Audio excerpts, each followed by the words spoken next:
कथा की तरफ चलेंगे हम लोग। कि सब कुछ पड़ा रहेगा,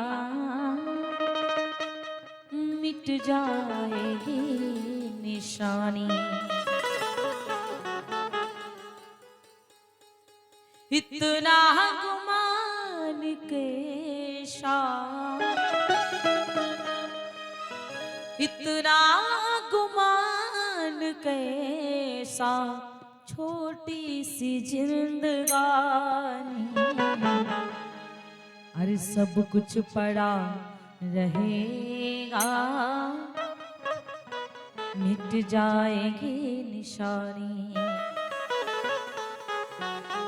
सब कुछ पड़ा रहेगा, मिट जाएगी निशानी। इतना गुमान कैसा, छोटी सी जिंदगानी। किस लिए अभिमान महाराज करते हो? कहते हैं कोई नहीं है तेरा, स्वार्थ का सब जमाना। सुख में सुख के हैं जो ये साथी, दुख में भी आजमाना। जब तक है तेरी दौलत, जब तक है तेरी दौलत, तब तक है ये कहानी।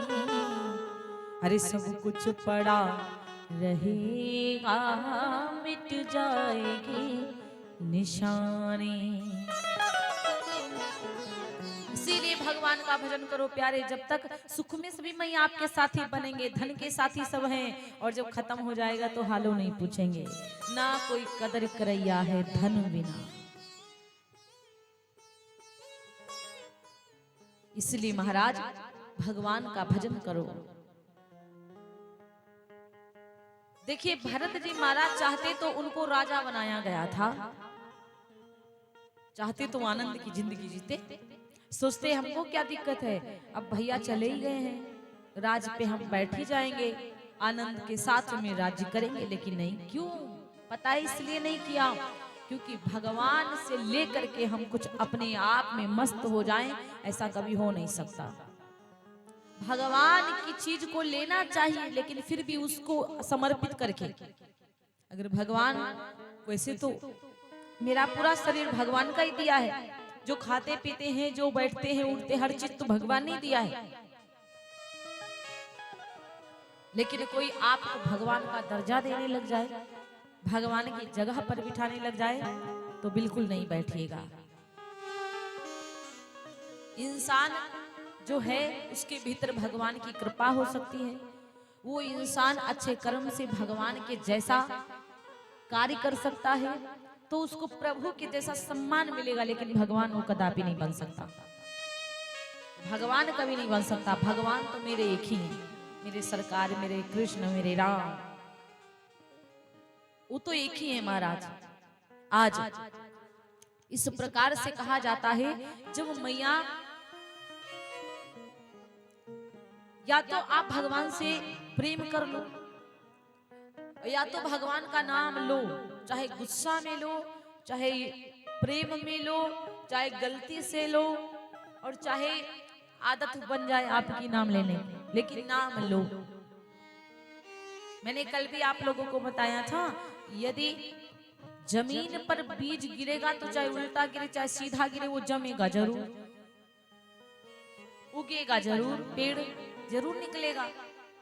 तो उसी प्रकार भगवान का आप नाम लीजिए, चाहे भूल से ले लीजिए, चाहे आदत में ले लीजिए, चाहे गलती से ले लीजिए, और चाहे आप गुस्सा में ले लीजिए, और चाहे आप प्रेम में ले लीजिए, फल तो आपको मिलना ही मिलना है। अब इस कलयुग में यदि हम व्रत नहीं रख पा रहे हैं तो कोई बात नहीं है, इस कलयुग में भगवान का भजन जरूर करना, भगवान का नाम लेकर के जरूर, और संतों का संग करना। जो संतों के संग में लगता है उसका जीवन धन्य बन जाता है। 2 लाइनें और गाऊंगी कि संतन के संग लागी रे, हाँ तोरी अच्छी बनेगी। संतन के संग लागी रे, तोरी अच्छी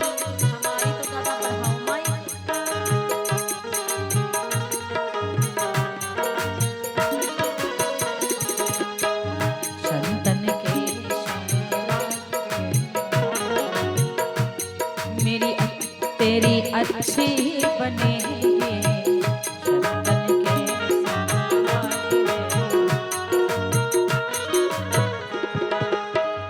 अच्छी बनेगी, तेरी अच्छी बनेगी,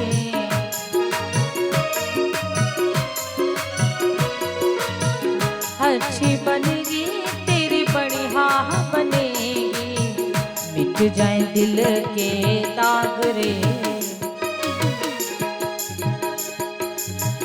मिट जाए दिल के दाग रे, तोरी बढ़िया बनेगी, चंदन के संग लागी रे, तोरी बढ़िया बनेगी।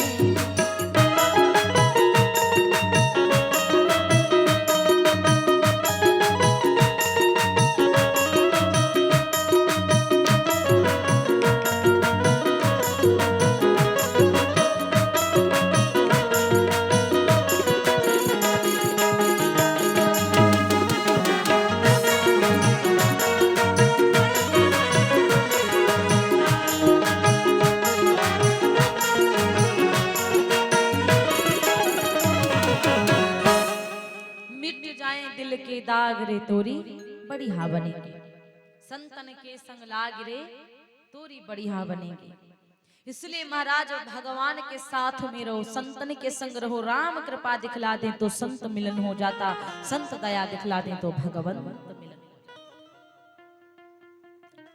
भगवान श्री राम जी जब गिद्धराज जटायु के पास में पहुंचे तो गिद्धराज से कहते हैं, अगर आप अपने तन को रखो तो मैं आपको बिल्कुल ठीक कर सकता हूँ, आपको बिल्कुल अच्छा कर दूंगा, आपको परेशान होने की आवश्यकता नहीं।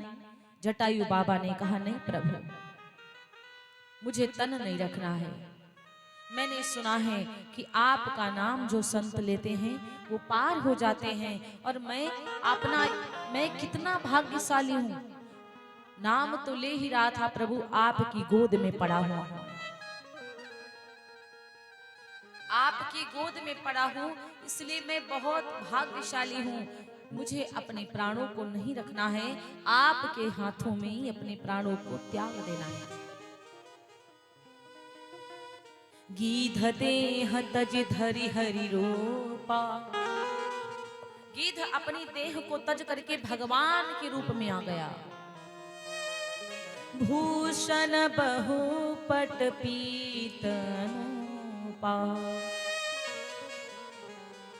भगवान ने गिद्ध बाबा को तारा तो खुद की तरह बना दिया।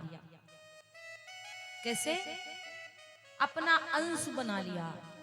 बिल्कुल गिद्ध बाबा जो जटायु जी थे बिल्कुल उनके समान बन गए। श्याम गात विशाल भुज चारी, स्तुति करत नयन भरी बारी।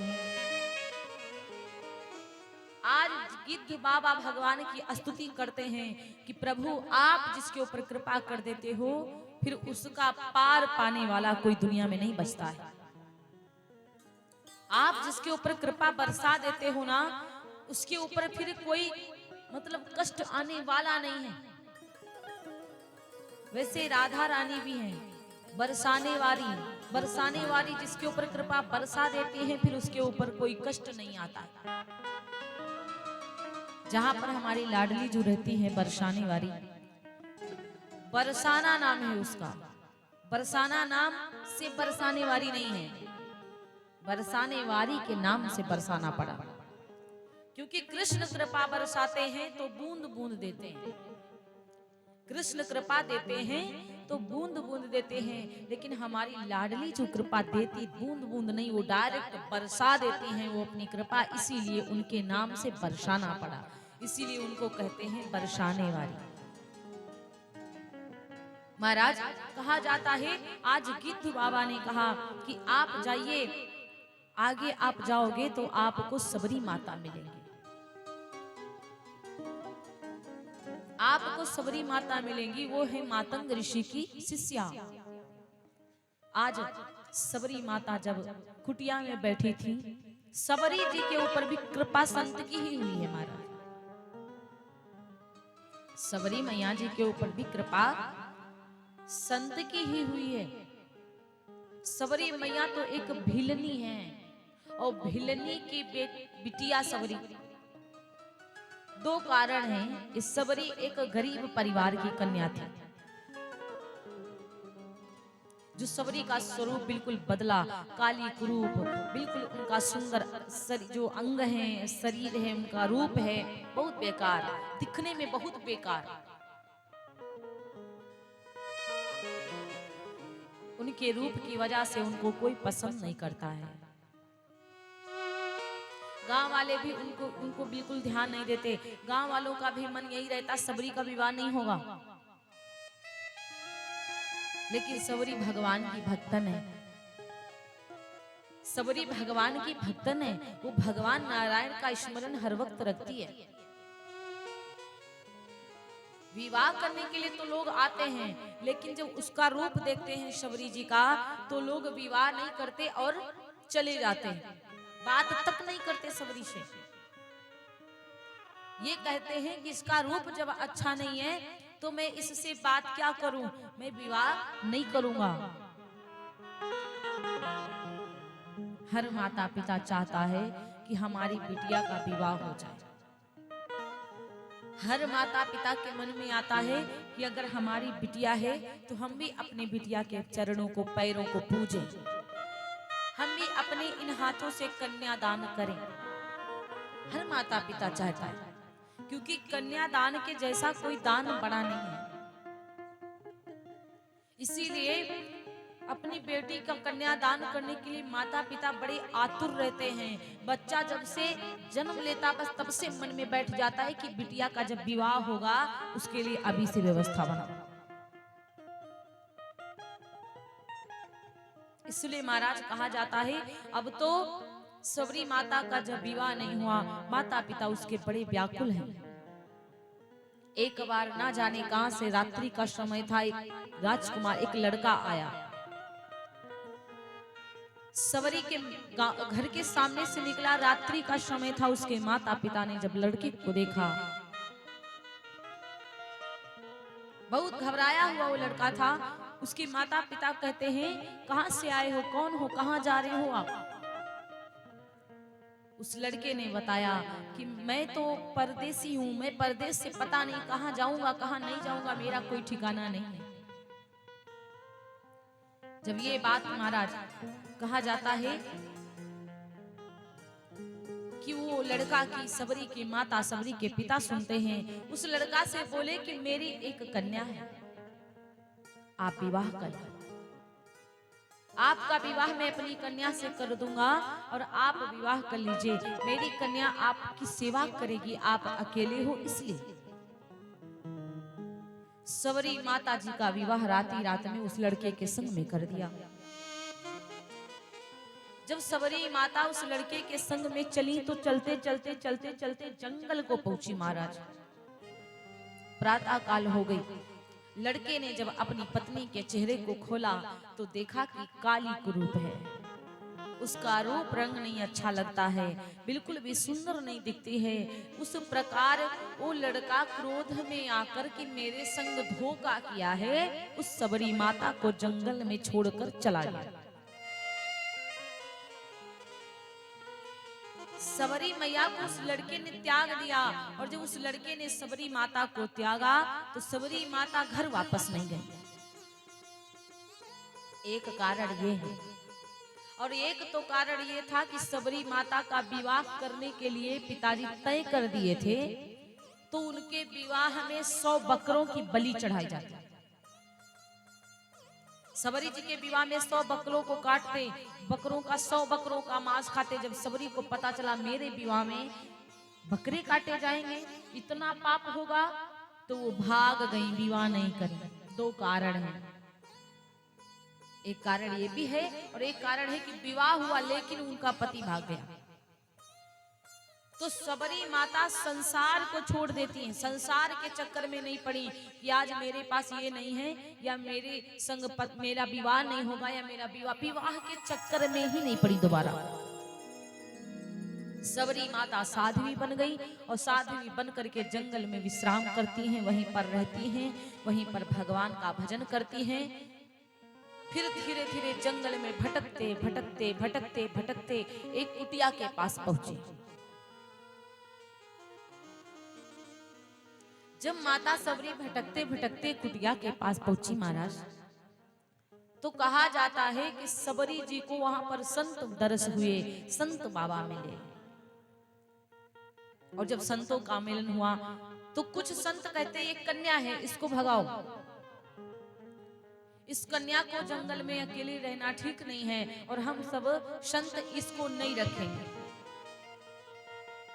सबरी माता सब बाबाओं से कहती हैं, बाबा मैं कन्या हूं तो क्या हुआ, क्या मैं भगवान की भक्त नहीं बन सकती, क्या आपकी बेटी नहीं बन सकती?